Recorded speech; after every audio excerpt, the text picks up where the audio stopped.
Get to the core of Korean insights with Korea Pro's exclusive Seoul event series.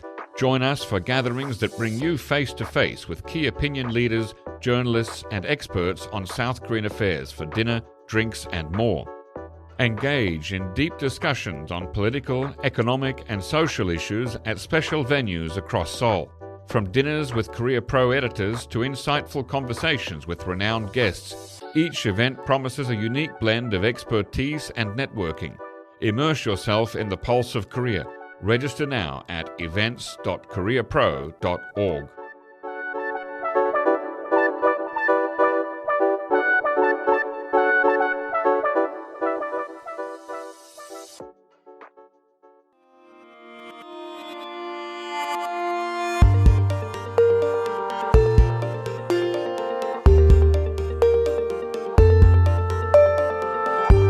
Hello listeners and welcome to the NK News Podcast. I'm your host, Jacko Zwetsloot, and today this recording is done on Tuesday, the 27th of February 2024, and that noise you hear in the background is my colleague and fellow Dutchie, Ifang Bremer. It's good to keep in touch with the Dutch. Welcome back on the show, Ifang.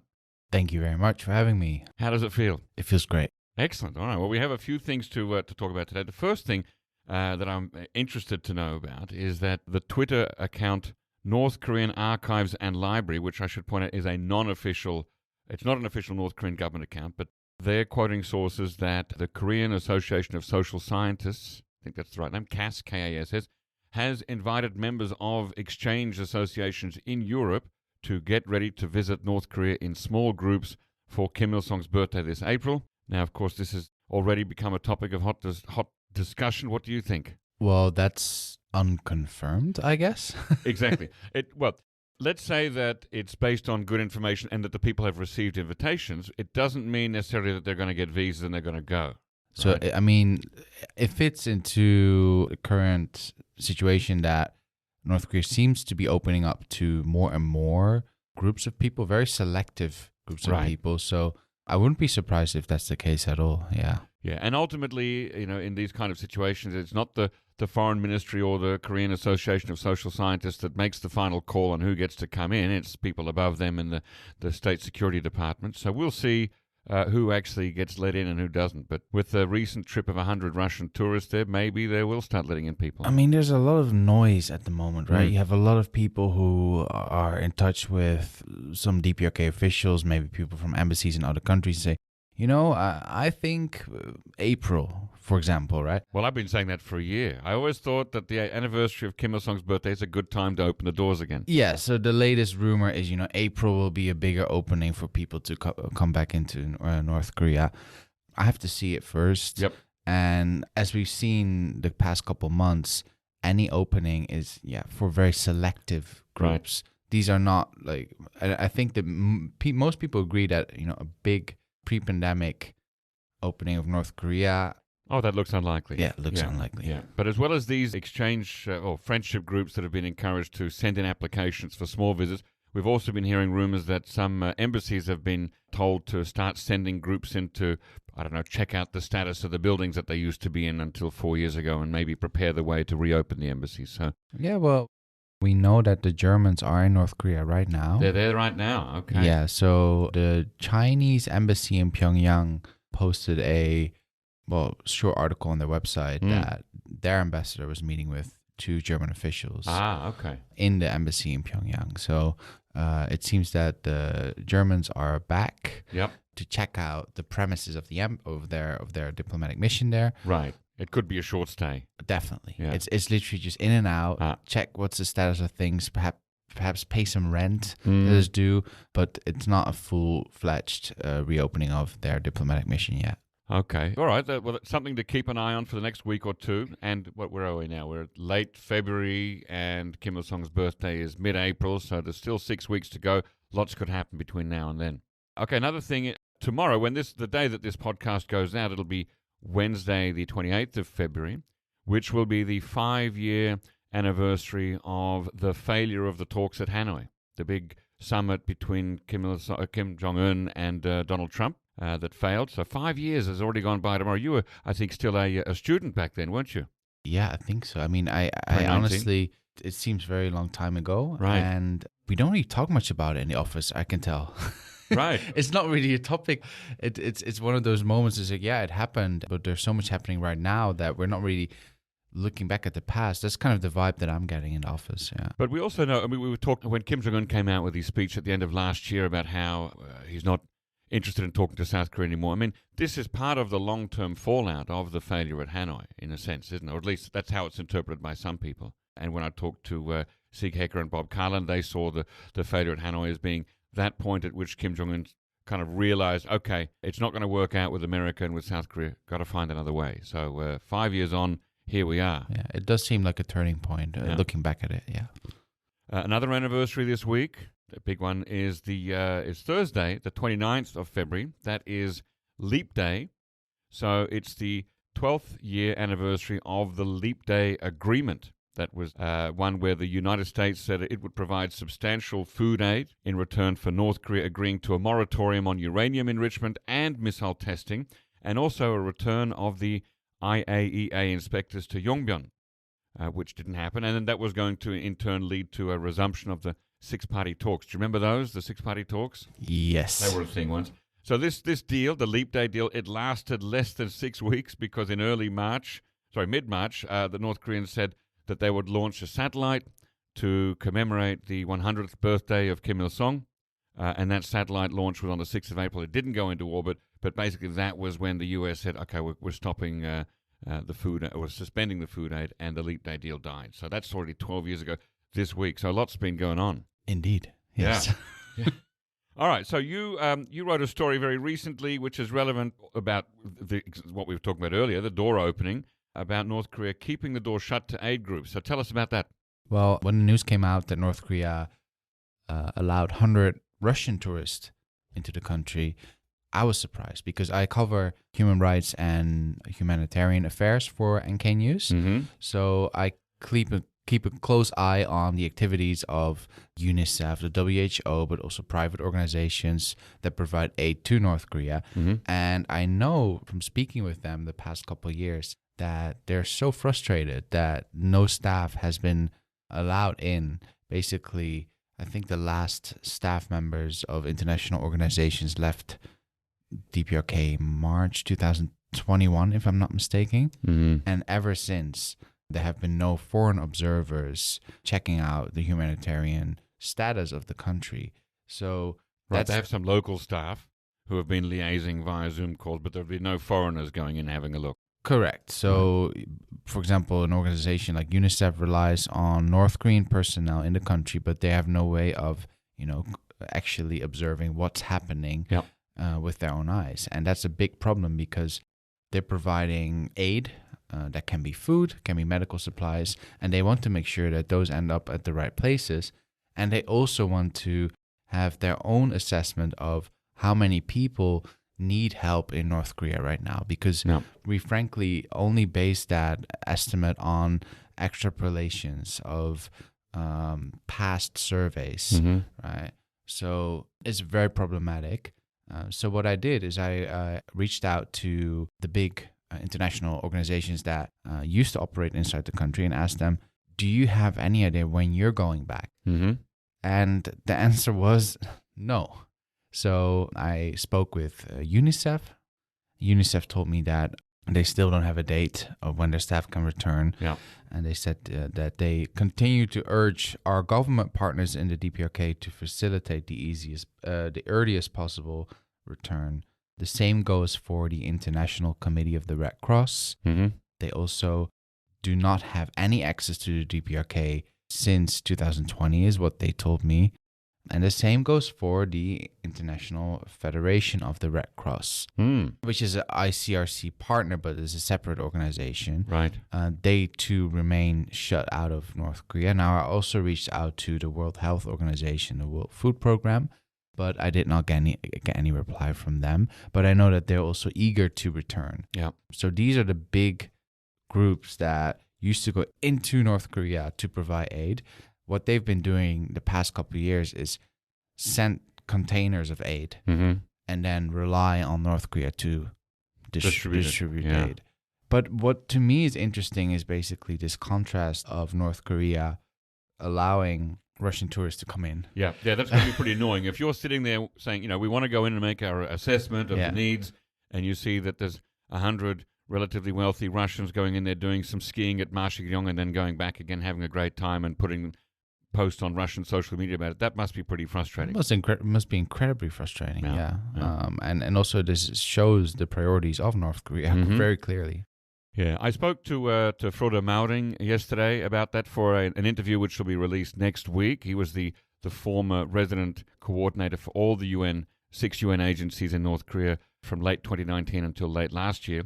And he seemed quite sanguine about it, didn't seem to get too upset about why these priorities were seemingly misaligned, but he did say that he saw it as North Korea practicing diplomacy by giving favoritism to its friends and allies, namely China and Russia. So this is a way of keeping favor with them. And he expects that aid agencies will be able to go in soon, although he wasn't able to give any kind of date either. So I tried to press him and say, what about by the middle of this year? And he said, well, we'll wait and see. So, no firm idea on when. Yeah, but I also hear more pessimistic assessments. Oh. Some people have told me who do not want to be cited just yet is that they think, maybe North Korea is now quite happy with the status quo. They don't have these annoying foreigners coming in, writing up reports on like how much hunger is spreading inside the country. Yeah. Right. And that is something that Kim Jong Un would very much value to keep it that way. So it could well be the case, and that's just my reading of the situation, that North Korea is trying to get the free goods, but not get the negative side effects with it, which is the people who actually come inside of the country to have a critical assessment of the situation, and that would be very problematic. Yep. Yeah. And bad for the average North Korean citizen. Definitely, because we have to remember that all the assessments that have been made by international organizations are quite bad. So UNICEF stated that, was it last month, that the DPRK's medical clinics, they lack medicine and knowledge to treat malnutrition and childhood illnesses on a nationwide level. And mind you, that's based on information they got from their government partners. So that is relayed to them from North Korean medical personnel. Yeah. So that's North Korea actually admitting to, we have problems. And at the same time, not allowing people back in is a very strange situation. And very worrisome. And letting in tourists, which seems quite frivolous and trivial. Yeah, it's a very stark juxtaposition of different priorities there. Yeah. I'll be keeping a close eye on this situation, and I'll be in touch with the aid organizations to ask, what do you have any prospective return date? Yeah. Because these groups also actually a lot of times have they don't own properties, but they rent properties there, and they also need to pay rent, and that's another reason why North Korea might actually allow some people to come in to maybe pay some debts that have been building up over the years, but I would be surprised if they would go beyond that and actually, the big teams of doctors or groups back in. Yeah.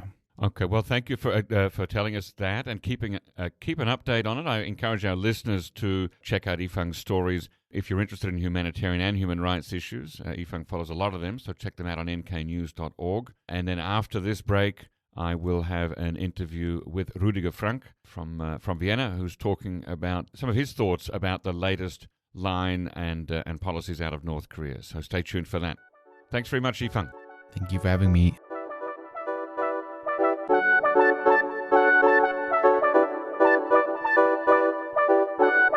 Keeping up with South Korea's fast-paced developments just got easier. Welcome to the Korea Pro podcast, your weekly briefing on the stories that matter. Hosts Jongmin Kim and John Lee dissect topics from diplomacy to technology, ensuring you're always informed. Our episodes are a must for professionals in and out of Seoul.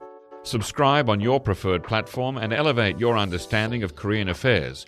Korea Pro podcast, where clarity meets depth.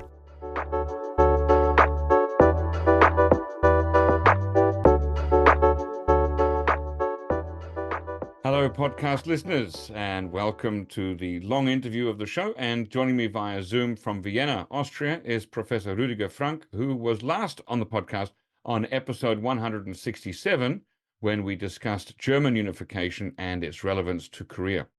Dr. Ruediger Frank is Professor of East Asian Economy and Society and Head of the Department of East Asian Studies at the University of Vienna. Dr. Frank spent a semester at Kim Il-sung University in 1991 and 1992, a very interesting time. And you can find him on Twitter at rfrankvienna, and we'll put a link to that in the show notes. Welcome back on the show, Ruediger.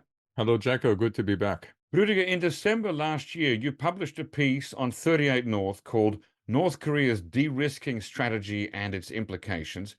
Briefly, what is de-risking and how does North Korea use it as a strategy? Well, that's my attempt to make a broader sense of all these things that have been happening in the past, let's say, 1 or 2 years. In a nutshell, de-risking means that North Korea is undoing a whole series of risks that they have taken since the end of the First Cold War, which is now over after roughly 30 years.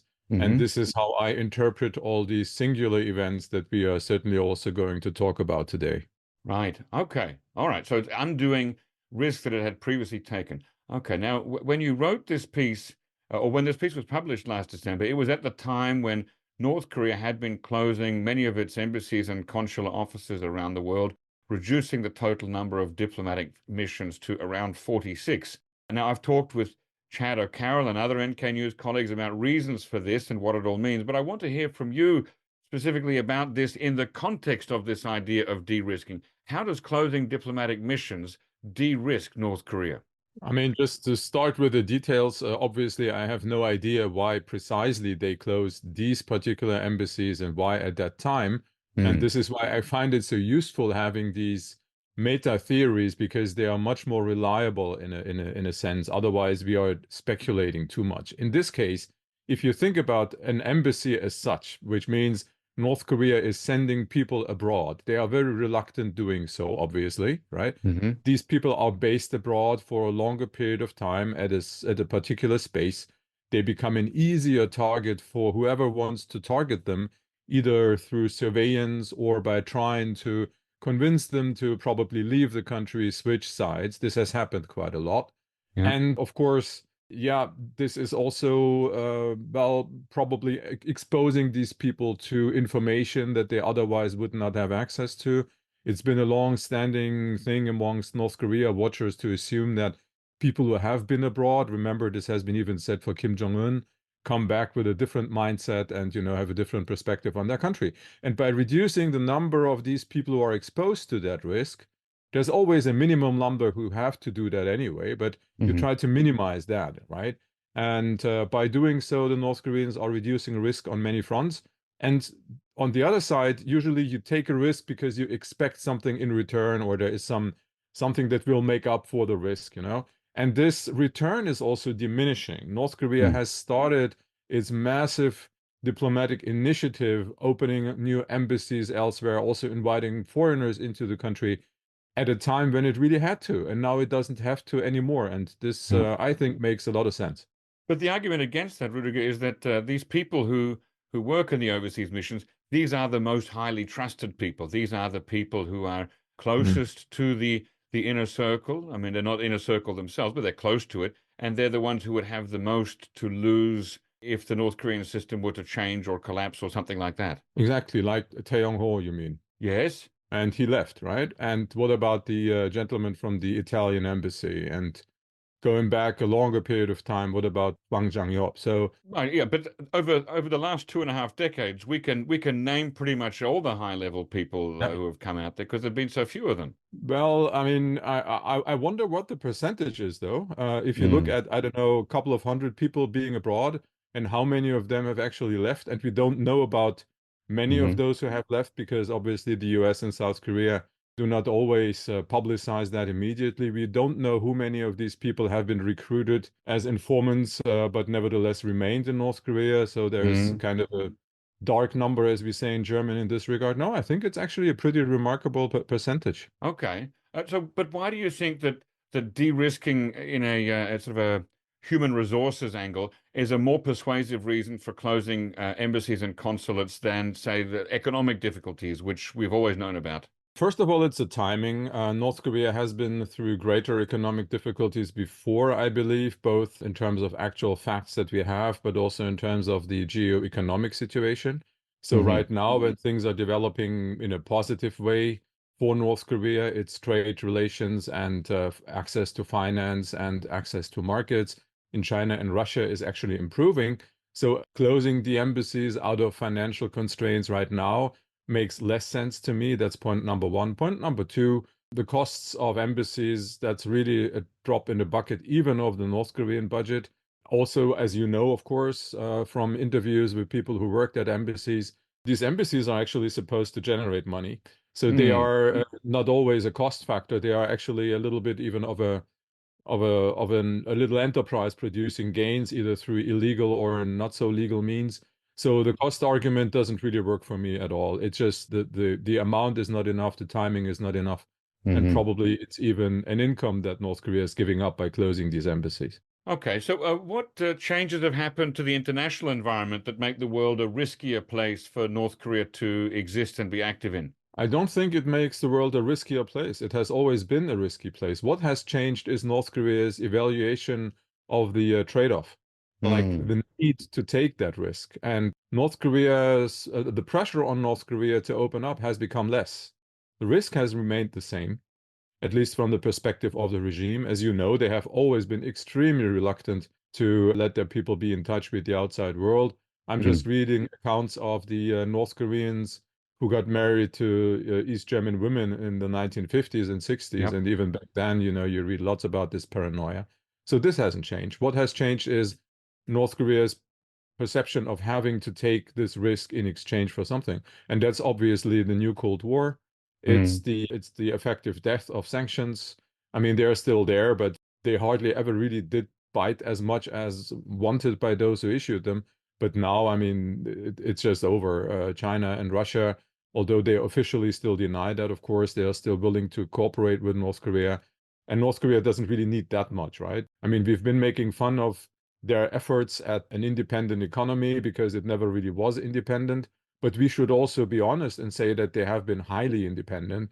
What they need in terms of external cooperation and input is not that much. And this is what they are getting now. So why take the risk if the trade-off isn't there? Yeah, so these enhanced relations that Pyongyang now has with Beijing and Moscow, do you also see that as furthering that mission to de-risk itself? I guess so. It's taking pressure from Kim Jong Un and his leadership to explore riskier opportunities to get what he needs, which is inputs of technology, know-how, inputs of capital, markets. You remember how they opened all these special economic zones? Yeah.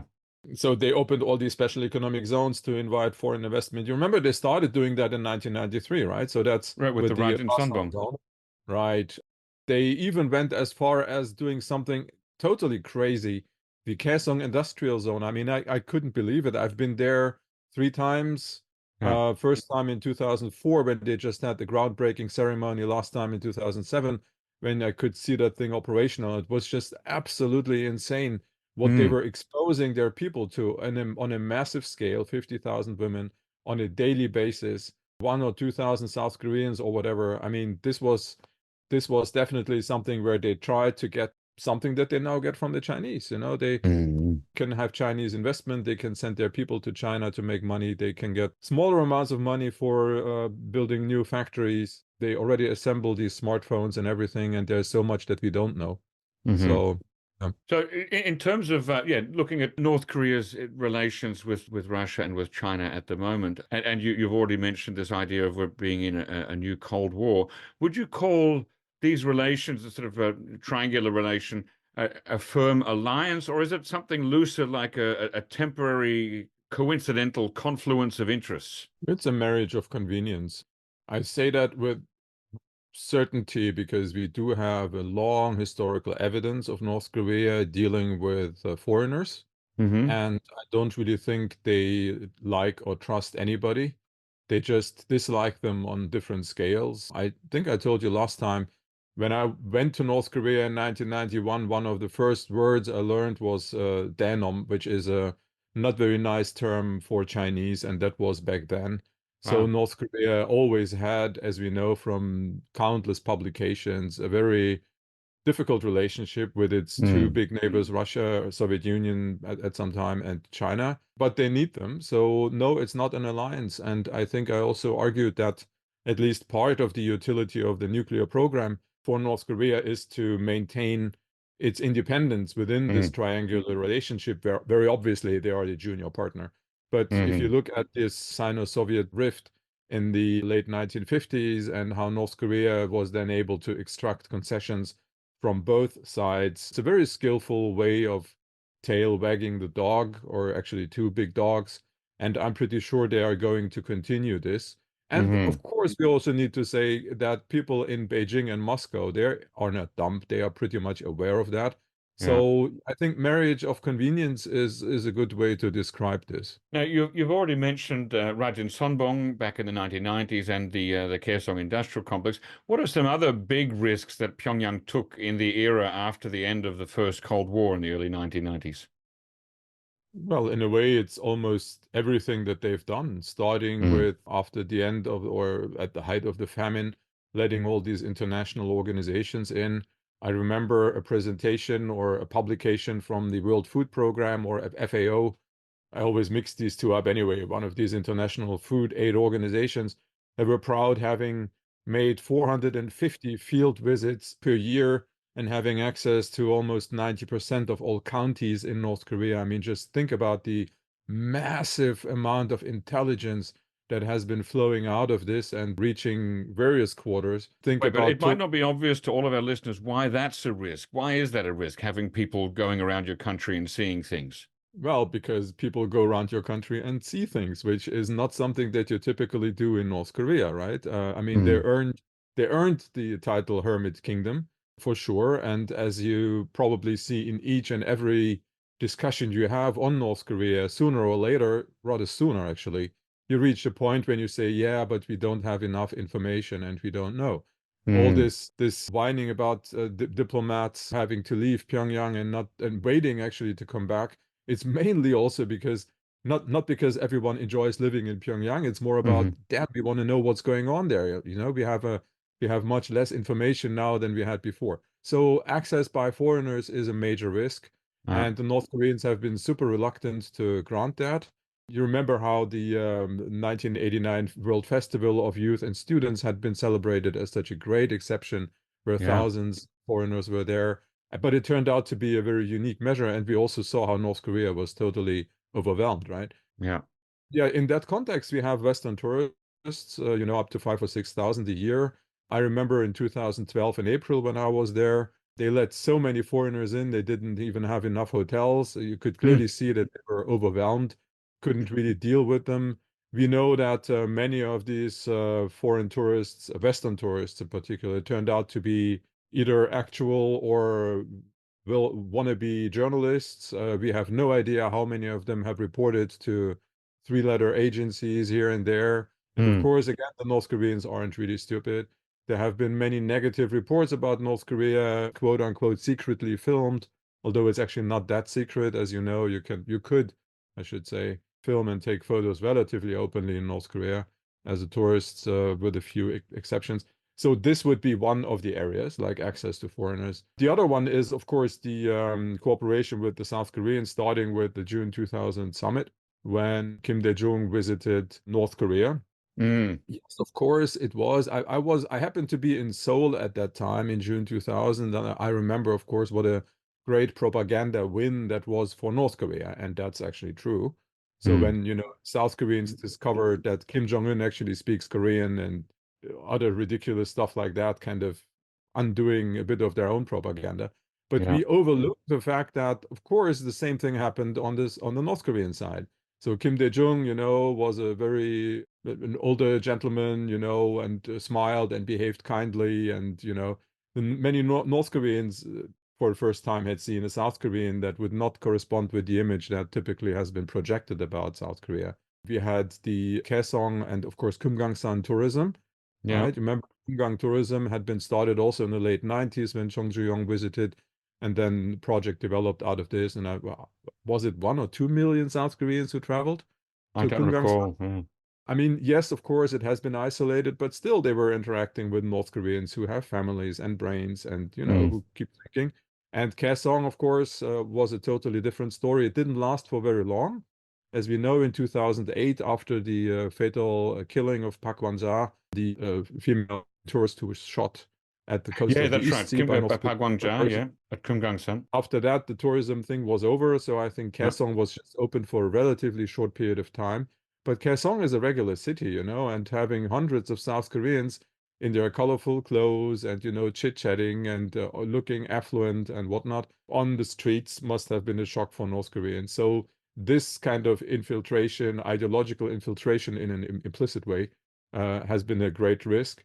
Then again, we already mentioned about the North Koreans being sent abroad, but we should probably also talk about this other chapter of economic reform in North Korea. Yes, it's not exactly reform, but it was kind of a pre-stage of a reform, right? Where they had their marketization measures, the July measures of 2002, and then this socialist enterprise management system thing, and all these experiments with a double plan, and the expansion of the farmers markets, and giving kind of reducing farming teams and giving more agency to those people. We did talk over the past years a lot over the so-called donju, or masters of money. When you in North Korea, you could see all these small-sized enterprises basically operating in the transportation business, etc.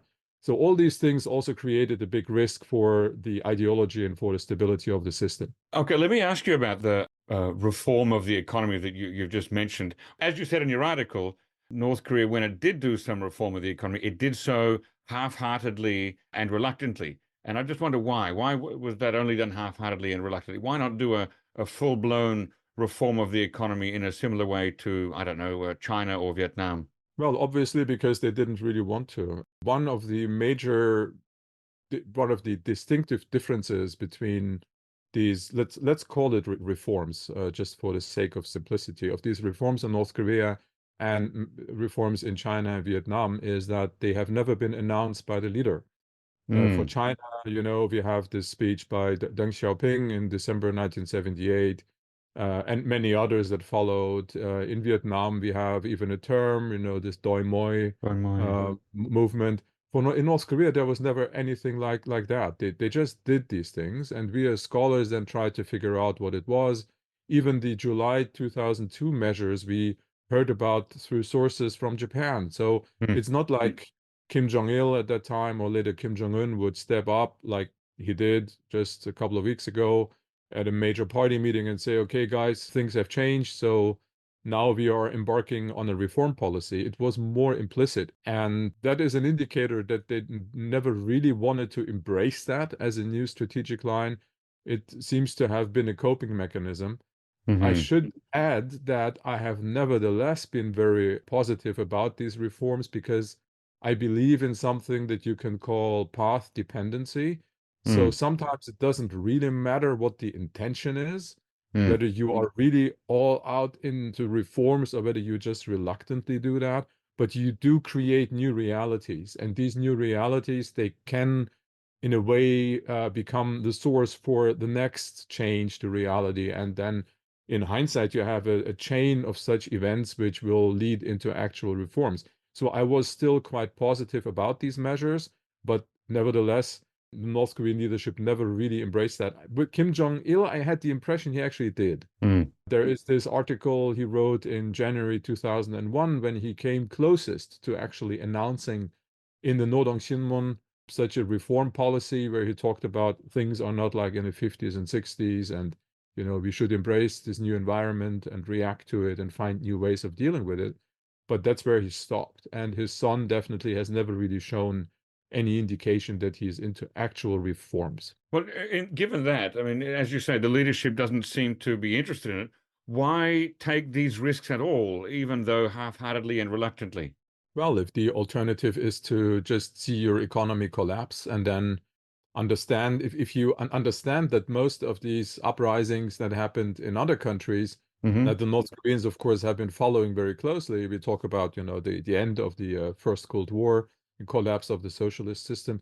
they were all related to economic unhappiness, right? In a way, I mean, of course, the narrative that we are being told now, in particular here in Eastern Europe, is that it was all about freedom and the political liberties, which is, of course, correct. But I can confirm as a former East German that for most people who do not really care that much about politics, as long as the state just leaves them alone, it was really material incentives. And also the Tiananmen massacre or Tiananmen incident, or however you like to call it, that was preceded by about 20% in inflation all of a sudden, which people didn't really couldn't really deal with. So I think there was just this economic pressure on the North Korean side that the leadership reacted to, and probably they were also tempted, thinking, maybe we can play a little with this and we can still keep it under control.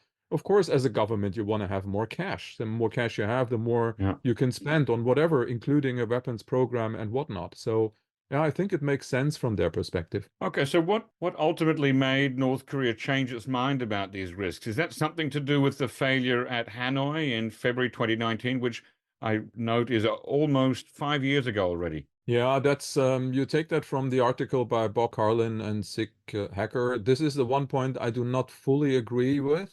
It's too linear in my view. I don't think it's like Hanoi failed and therefore the North Koreans made a 180-degree turn. No, I don't think so. I think they just tried. It didn't work. Of course, they were unhappy. They had expected more. No. I think it's more like the Chinese-US rivalry becoming more intense. This is what happened in the past years. And in a way, we tend to overlook that because now, of course, it's Russia, US that's dominating the headlines in the news and, calling each other names and making accusations and so on. But this doesn't mean that the Beijing-Washington problem is gone, and it's a fundamental problem. In terms of international relations theory, I'm a convinced neo-realist or realist, so I do believe in power and interests, and I believe that all these talks about negotiations and hopes that you can talk people into changing their mind, that might work on an interpersonal basis, but certainly not on a state basis because interests are interests. And very obviously, a country like China, with that size, with that potential, and with that attitude, that's important, with the attitude of, having been a leading global power and wanting to go back to that situation. This cannot happen without challenging the existing hegemon, and that's the United States. So this conflict was in the making for a long time. I'm on record having talked about this already in 2014 or something at a World Economic Forum event in Manila, I think it was. So, and the harsher this confrontation became between China and the US, it's a process, right? It builds up gradually. The easier it was for North Korea. And then the whole Russian invasion in Ukraine acted more as a catalyst to something that has already been in the making. And now, of course, it has become stronger, more massive. And yeah, it just kind of sped up things a little bit. But in principle, no, it was not Hanoi. Definitely not. Okay. Going back to risk and the riskiness of things, you've given some examples like the Inter-Korean economic projects, Kumgang tourism and Kaesong industrial complex and things like that. And I'm just wondering, are these experiments always forever risky, or are they just more risky at the beginning and then the risk tails away after a while? And then is there another risk in reining these policies back or switching them to another more restrictive policy? Is that a separate risk? I mean, the first point, I don't think they become less risky. I think the longer these projects exist, the riskier they become. I think risk, if you like, accumulates in that sense. Why is that so? Because it just means, I mean, an extra day means an extra day of an opportunity for a North Korean to think about something he didn't think, or about getting in touch with a South Korean or something, right? Or becoming infected, if to use North Korean terminology, with an anti-socialist mindset. The important part, the interesting part is really the second part of your question. How do people react to the government taking these things back? And this is something that I'm struggling with. All my own experience and, let's say, common sense would suggest that this is extremely difficult. You Right, it's like can, putting the proverbial genie back into the bottle, isn't it? Absolutely. You can deny people something for a long time, and if they never had a taste of Yeah. it, I mean, my favorite example when I talk to my students is the smartphone, right? I Ah, think you and I, Jacko, we are both old enough to yep. know a life without a smartphone. Yeah. Frankly, we did live, and I don't think I missed it when I was a teenager, simply because I didn't know that it even existed, right? Yeah. But Yeah. now, take away a smartphone from a 20-year-old, and their life will be over. I mean, take it away from me, my life will be severely impacted. And I Yeah. think we really underestimate that. There are, of course, conditions under which you can totally reset things. These conditions are typically major catastrophes, like wars. If you look at countries where systems have been switched from one system to another, I'm talking about qualitative changes. Start with Russia in 1917 or 1918. It was Mm. after a major war, right? It was World Yeah. War I going on, and think about all these socialist satellite states emerging. In Europe, it was after World War II. In North Korea, it was after occupation by the Japanese. In China, it was after Japanese occupation and a civil war. So typically, you need these very drastic Mm. events kind of destroying everything, on which when you can then have a reset.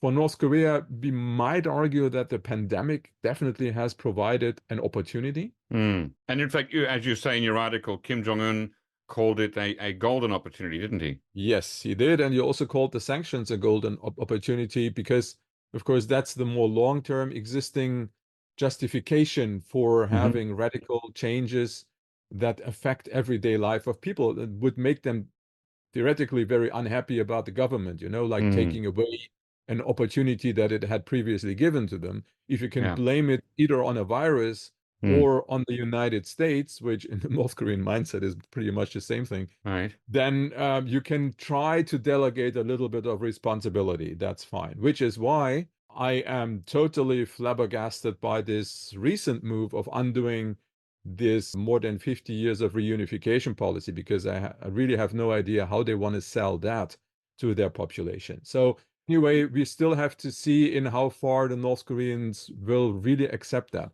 It's crystal Yeah. clear they will. I mean, we all know what kind of country that is. We know how people are conditioned.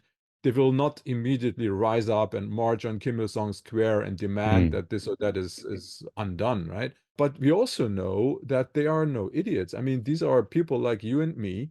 They Yeah. probably have been educated in a sense that they rather keep their opinion to themselves more than we are used to. They are aware of the repressive system of the state that will punish them very, very harshly if they say the wrong thing. But it doesn't mean that they do not think. And Koreans, if you look at South Korea, the history of this democratization movement, the fight against the dictatorship of John Il-hwan, and before that Park Chung-hee, Koreans are able to even risk their own life for the sake of something they believe in. This self-immolation is one example. It's a very extreme way. So I'm still waiting to see whether something similar is going to happen in North Korea, or whether they are going to accept all these changes silently as they have done before. What are the implications of de-risking for the Donju, the newly emerged middle class in North Korea? They would obviously stand to lose a lot from lack of international trade and international contact, wouldn't they? Theoretically, yes, except that if this can be replaced by just different business opportunities, this time with the Russians and the Chinese, then Mm. maybe they will not be as unhappy as we assume. I mean, it's not like previously all the money that Donju made was based on trade with the United States and South Korea. Probably for a very, very few of them, these Western contacts mattered, but it has always been China. Maybe they are now doing even better because Russia, I think, is definitely intensifying its bilateral relations with North Korea, including economic relationship. So there might even be new business opportunities. And these people are flexible, these Donju. I mean, that's why they are Donju. They are more ambitious, they are more ruthless, they are better connected, they are more flexible than the average North Korean. That's why they rise to become successful entrepreneurs. And these people tend to adjust to changing conditions relatively quickly, as long as Kim Jong Un is clever enough to still give them another opportunity to make money. So I'm Mm. not so concerned about them. Okay. Because of this de-risking strategy, do you expect that North Korea is going to welcome foreign visitors at the same level that it did before the pandemic and from the same countries? Will we once again soon see diplomats, NGO workers, and tourists traveling all over North Korea? To a certain degree, yes. I think, as previously, it is would be unrealistic to think this will go down to zero or remain at the current very, very low level. At the same time, I am very pessimistic about reaching the pre-pandemic level, or let's say the pre-de-risking level. Yeah. I think we will end up somewhere in, not even in the middle, but more in the lower third of that. So diplomats will be allowed to return. Even Western tourism, I think, will happen again, but most likely not on the same scale. I would be very surprised if the North Koreans would do that, if they would, in a way, let the opportunity pass to put a lid on something that was threatening to get out of control. And do you think that there'll be more inclination to perhaps bring in tourists from favored countries like Russia and China? Yes, of course. I mean, that's pretty obvious, right? You remember everyone, it was actually quite clear when Kim Jong Un, was it? Yeah, I think it was Kim Jong Un talking about some pretty high numbers of tourists. Was it 1 million or something that they wanted to bring in? And everyone was like, oh my God. And of course, since we are ourselves and we always think everything that's said is about us, we thought, wow, 1 million Europeans or Westerners. But no, of course, that's more like Chinese, probably Japanese. Now, of course, this Japanese I would forget about. And there are so many people in China anyway. So yes, Chinese, all these new tourism resorts that have been in the making, Wonsan Kalma, but also I think for a couple of years I passed by unfinished hotel complexes higher up north along the coast of northern Hamgyong, in the area of Chongjin. You know, they have the very beautiful scenery there. Yes, I think it's going to be mainly Chinese and now Russians. You know that this first tourism group entering in February is actually from Russia, and allegedly it's already booked out. But here still we talk about just hundreds. I think the real bulk of tourism will come from China. Right. Now, Ruediger, moving on, when you wrote your first article on de-risking, published on December 13th, did you imagine that Kim Jong Un would give the speech that he did on December the 31st about calling an end to the dream of peaceful Korean unification? No, this was, I mean, as I wrote in December, it was crystal clear that this closing of the embassies is just one piece of a puzzle that is much bigger, and there are more things of kind of de-risking events or attempts to follow. But that he would take this step, no, I didn't see it, and I'm still trying to understand what it actually means, because it's, to me, frankly, I've been following North Korea for 34 years now, which in a way is shocking if I just think about it. Makes me old.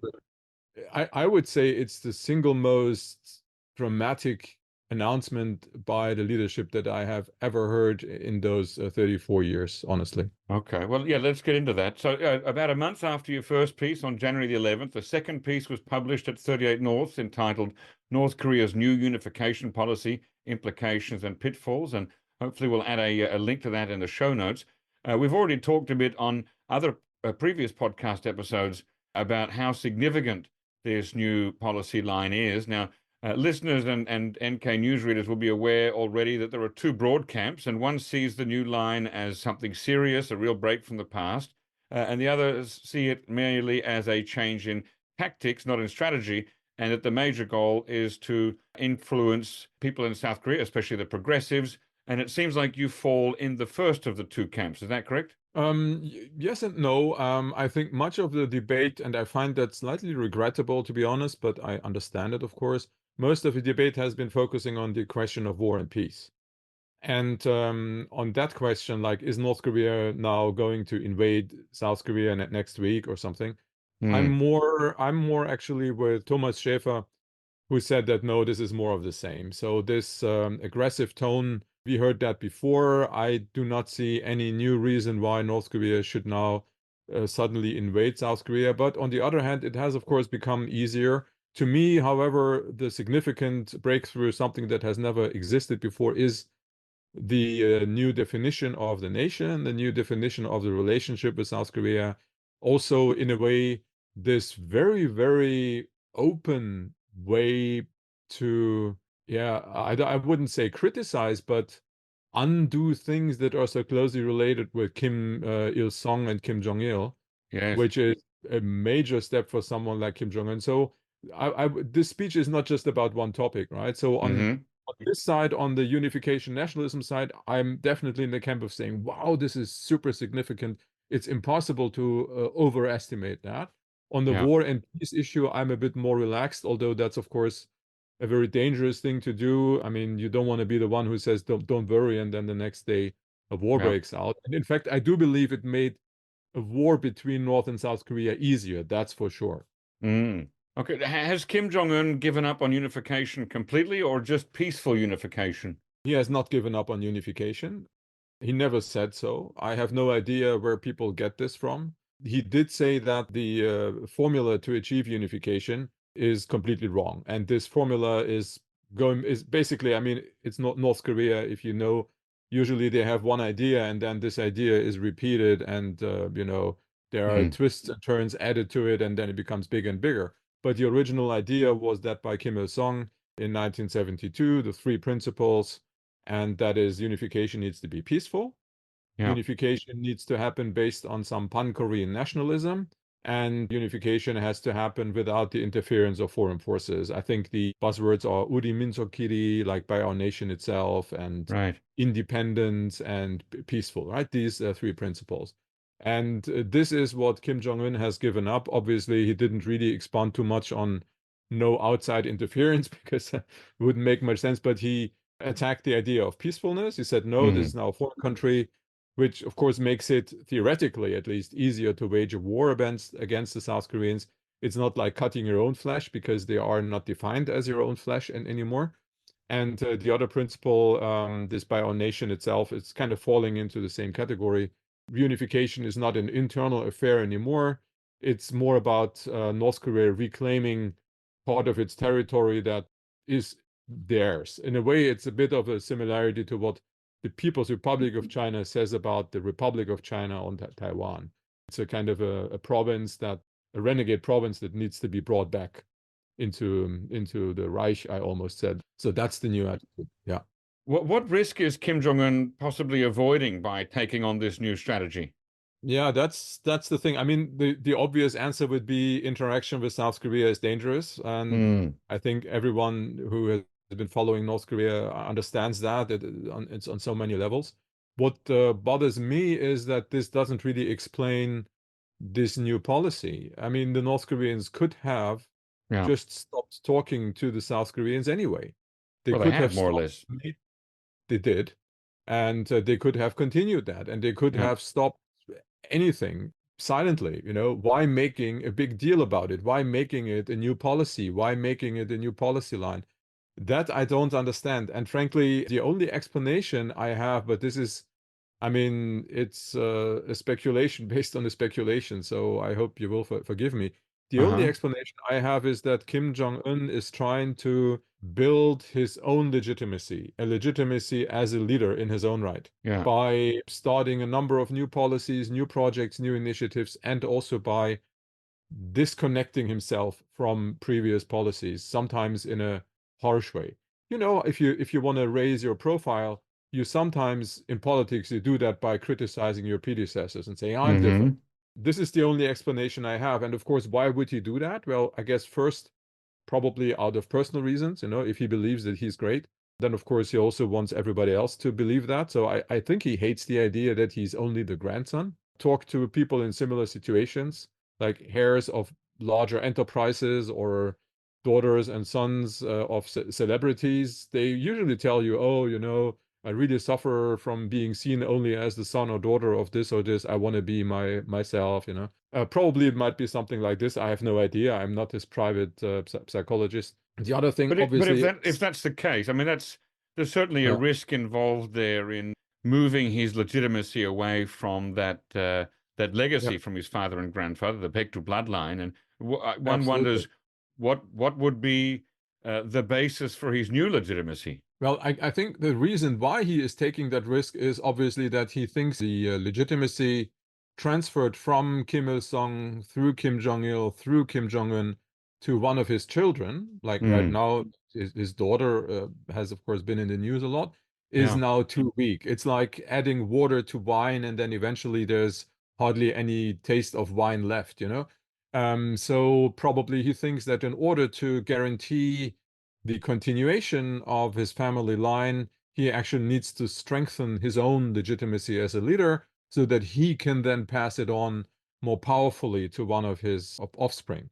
That is the reason why I think he is taking that risk, in addition to just personal ambition, which of course we can also never exclude, because at the end of the day, he's a human being like all of us. But that idea of dilution of the Baekdu bloodline with each succeeding generation, that seems like a new one for me. And if you look at Korean tradition, Korea for many years had kings, and I don't think that was an idea that each successive king had a weaker relationship to the original ancestor that founded the dynasty. That seems like a new idea to me. I don't think the comparison of the North Korean leadership system with a monarchy makes a lot of sense. Okay. Because in a monarchy, you have clearly laid out rules for that. There is a clear an order of succession, right? And it never worked like that. I mean, Kim Jong-il, okay, he was the oldest son, but Kim Jong-un wasn't.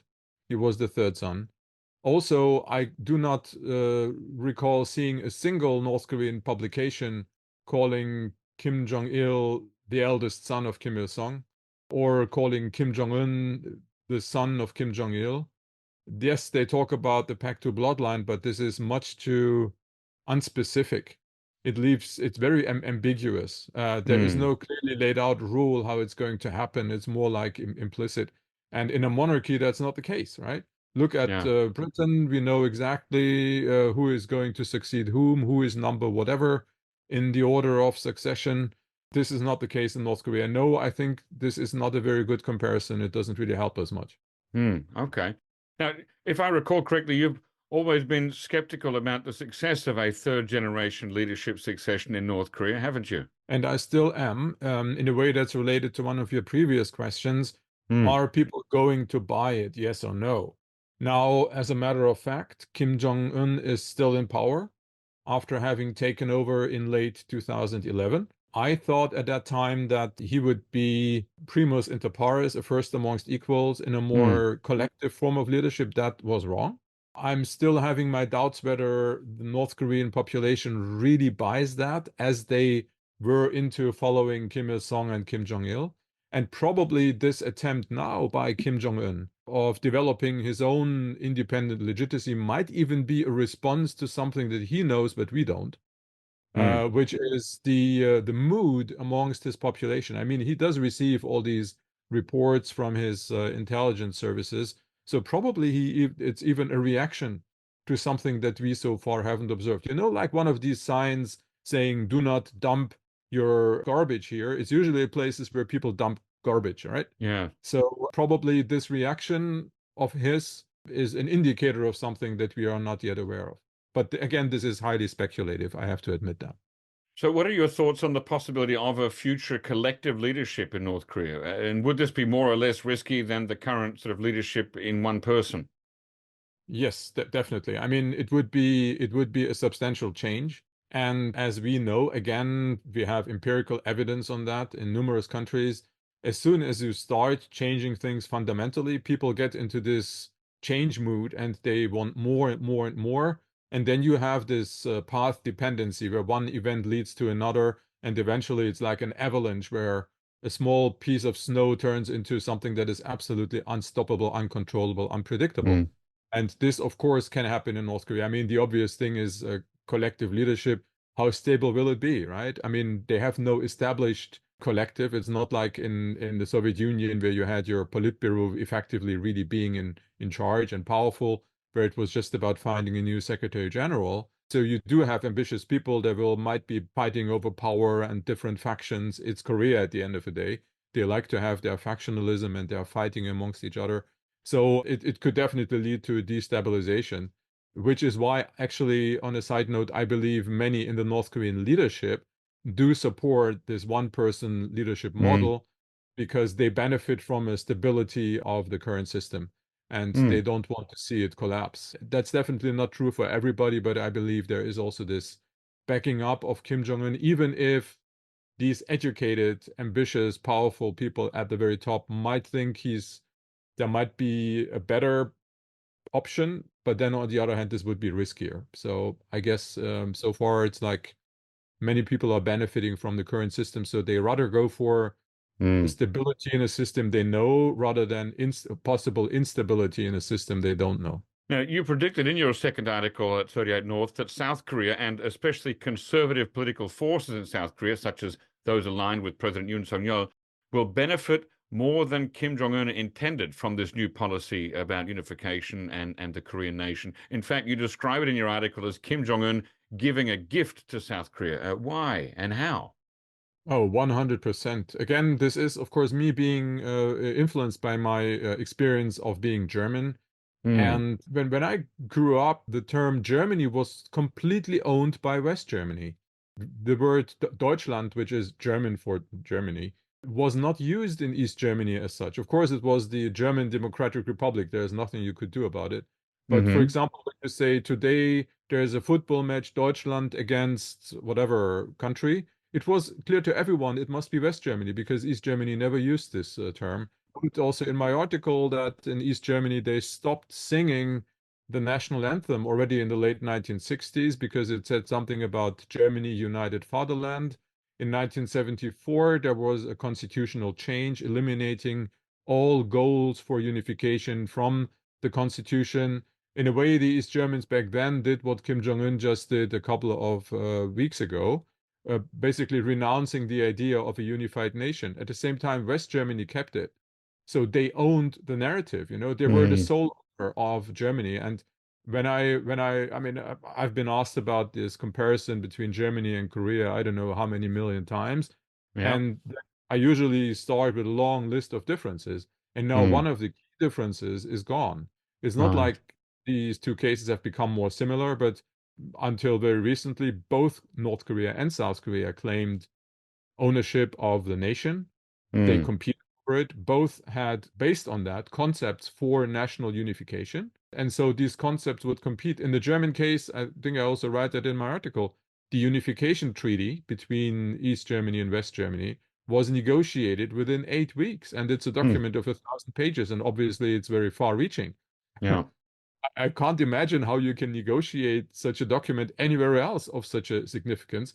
In that case, apart from the difference in power, of course, it was also the total absence of a concept on the East German side. So the West Germans presented their ideas, and all the East German delegation could say yes or no, but they couldn't reply with a concept of their own for anything because they had stopped thinking. And I'm talking about the whole country, from the leadership to the elite to the very bottom of the population. Apart from, oh, unification means we can travel and we will have Deutschmark, people had no actual idea how it's going to look like. There was only a discussion starting.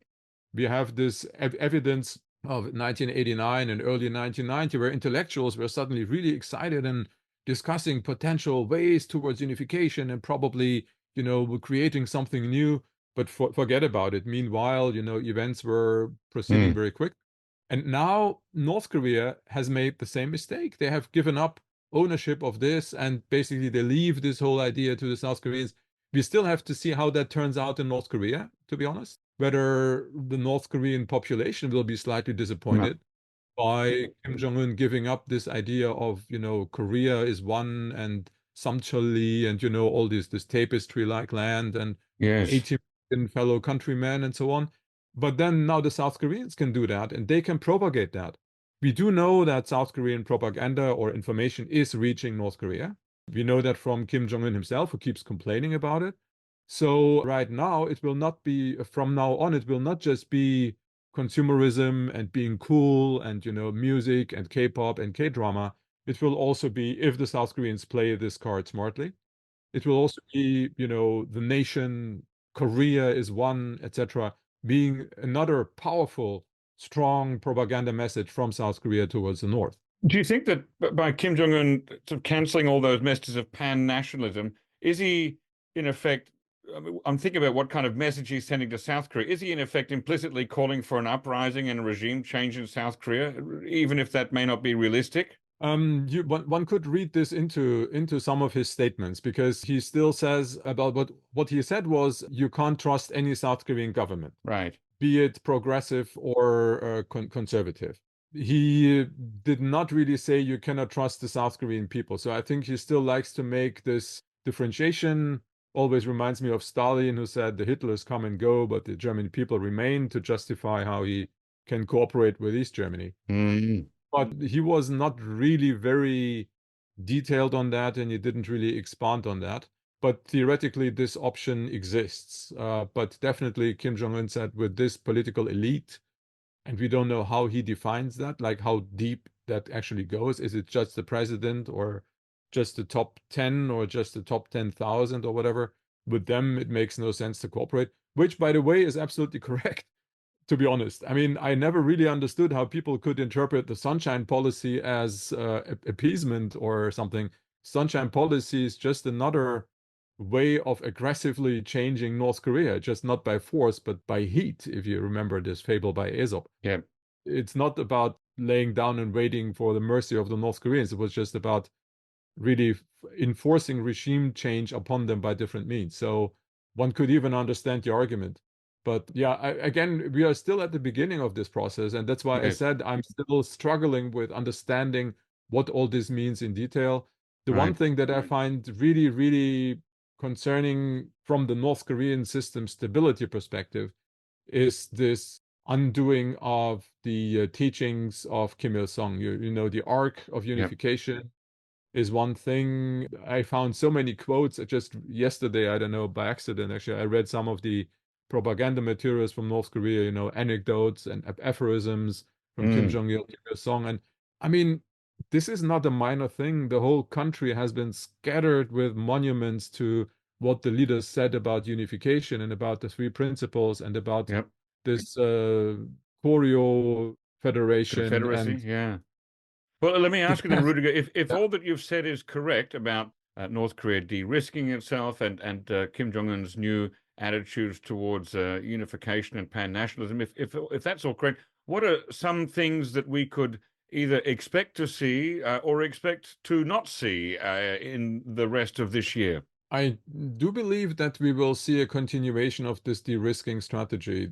My fantasy is probably not good enough to anticipate the next move, but I'm pretty sure, since this is such a fundamental change in, you know, undoing many of the measures that have been taken in the past 30 years, you stopped me expanding on that, because it's really such a long list, right? And the more you think about it, the more new things will pop up. Ah, yeah, there was this and there was that.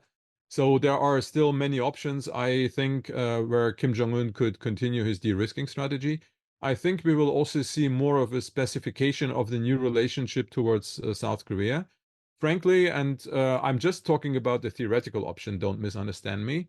The road is now open for a diplomatic normalization with South Korea, because if it's a foreign country, of course it means you can now invade them like you can theoretically invade any foreign country. But it also means that you can open diplomatic relations. Now, I know Japan and the United States are foreign countries, and there are no diplomatic relations between them and North Korea. So being a normal country in itself is not really a sufficient condition, but it's a necessary condition. So far, North Korea argued this is not a foreign country, so how can we establish an embassy? Now this is a possibility. And I'm not saying this is going to happen this year, but who knows? And let's not forget, we mentioned this, the tail wagging the dog, right? Kim Jong-un trying to manipulate and manage his alliance with Moscow and Beijing. Right. And I think he needs to keep them busy and interested. And one way of doing so is making surprising overtures to the enemies of Beijing and Russia, trying to make him a better counteroffer. And that would imply talking to the US, to Japan, and to South Korea, as unlikely as it sounds right now. But yeah, for this kind of strategic chess game, I think it does make sense. And again, we have precedent for that. So I have no idea what's going to happen specifically. I'm as curious as everybody else, but I'm pretty sure that this is going to be a very interesting year. And if I may say that, in a way, you know, I've been doing this North Korea watching for such a long time, and I kind of lost my interest a little bit. Now it's back. I'm interested again. I'm really fascinated by what's going on from a from an academic perspective, kind of a neutral, objective perspective. And we now have a fantastic, fascinating new dynamic on the Korean Peninsula that will hopefully remain peaceful. Of course, there's always the specter of a military conflict. I don't want to exclude that. No. And I certainly hope that this will not be one of the events in 2024. But yes, I think there are many other things that we can expect that are less destructive. So, yeah, I agree. It's sure to be an interesting year. It's not going to be boring here on the Korean Peninsula, and let's hope indeed that it remains peaceful. I want to thank you once again, Ruediger Frank, for coming back on the NK News podcast, and hopefully we'll do it again in the future to look back at what we've talked about today. Listeners, you can find Ruediger Frank on Twitter at rfrankvienna. Thanks again. It's been a pleasure, Jacko. Thank you.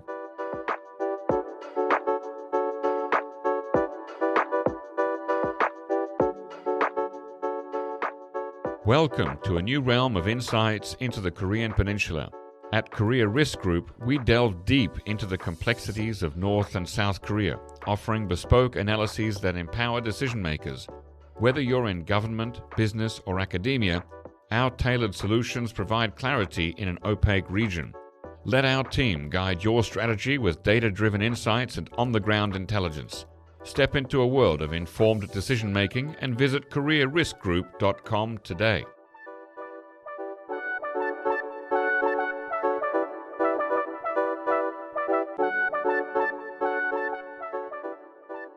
Ladies and gentlemen, that brings us to the end of our podcast episode for today. Our thanks go to Brian Betts and Alana Hill for facilitating this episode, and to our post-recording producer genius Gabby Magnuson, who cuts out all the extraneous noises, awkward silences, bodily functions, and fixes the audio levels. Thank you, and listen again next time.